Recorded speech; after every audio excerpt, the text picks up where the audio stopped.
Hello friends, আমি আগেই দেখিয়েছি আমার এই পেঁপে গাছটা কত ছোট ছিল।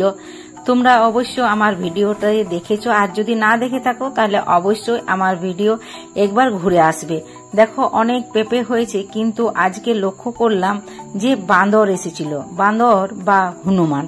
এই হনুমান একবার যদি তোমার এই পেঁপে গাছ দেখতে পায় তাহলে তোমার একটাও আর পেঁপে থাকবে না।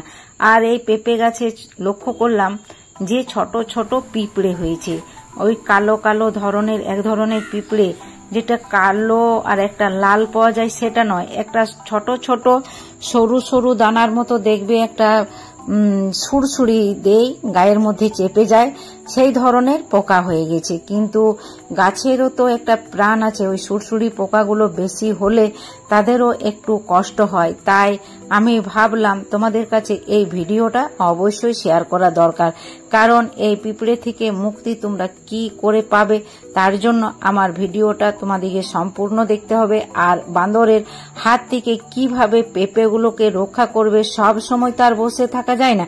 আর বাঁদরগুলো তোমরা অবশ্যই বা হনুমানগুলোকে লক্ষ্য করেছো, যখন মানুষ দুপুরের সময় শোবে 2:30 3টের সময়, সেই সময় আসবে, ভোর ভোর চলে আসে।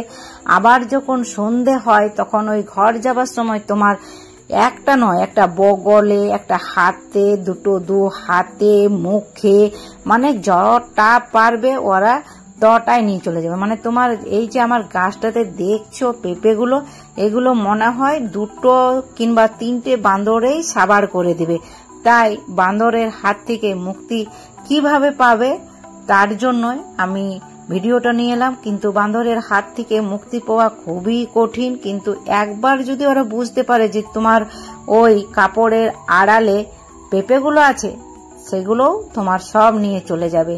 তাই একটু সকাল আর তোমার দুপুর আর বিকালবেলায় অবশ্যই লক্ষ্য রাখতে হবে। দেখো আমার পেঁপেগুলো কত লোভনীয় হয়েছে, একদম ছোট থেকে একদম মাথা পর্যন্ত। ওই দেখো আমার ছেলে দিয়ে দিচ্ছে লক্ষণ রেখা। এই লক্ষণ রেখা যদি তুমি দিয়ে দাও, তুমি দেখবে ওই সুরসুরি পোকায় হোক বা লাল পিঁপড়েই হোক, কালো পিঁপড়েই হোক, সব পিঁপড়েই তোমার মারা যাবে।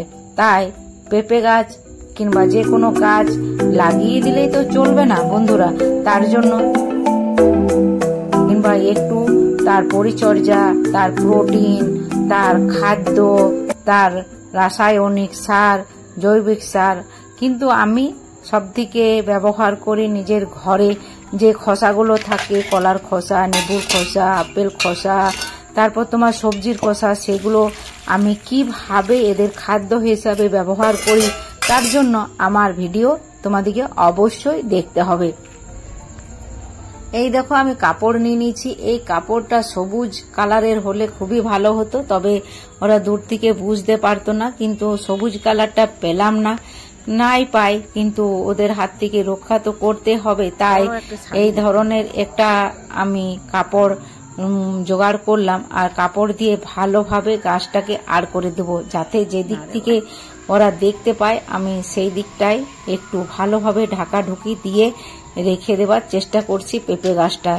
আর তোমাদের যদি ভিডিও অল্প কোথাও ভালো লেগে থাকে তো অবশ্যই একটা লাইক, সাবস্ক্রাইব, আর তোমরা যারা নতুন তারা অবশ্যই একটা সাবস্ক্রাইব করবে। আর পুরনো বন্ধুরা অবশ্যই তোমরা নোটিফিকেশনটা অন রাখবে, যাতে আমি কোনো নতুন ভিডিও দিলে সবারই আগে তোমার কাছে পৌঁছে যায়। তাই ভিডিওটা তোমরা অবশ্যই নোটিফিকেশনটা অন রাখবে আর আমার ভিডিও সম্পূর্ণ দেখবে। আর যদি ভালো লেগে থাকে কোথাও অল্প, তবে একটি তোমরা কমেন্ট করে দেবে। অনেক পরিশ্রম করে, অনেক ধৈর্য করে ভিডিওগুলা করি, তাই একটা লাইক করে দিই।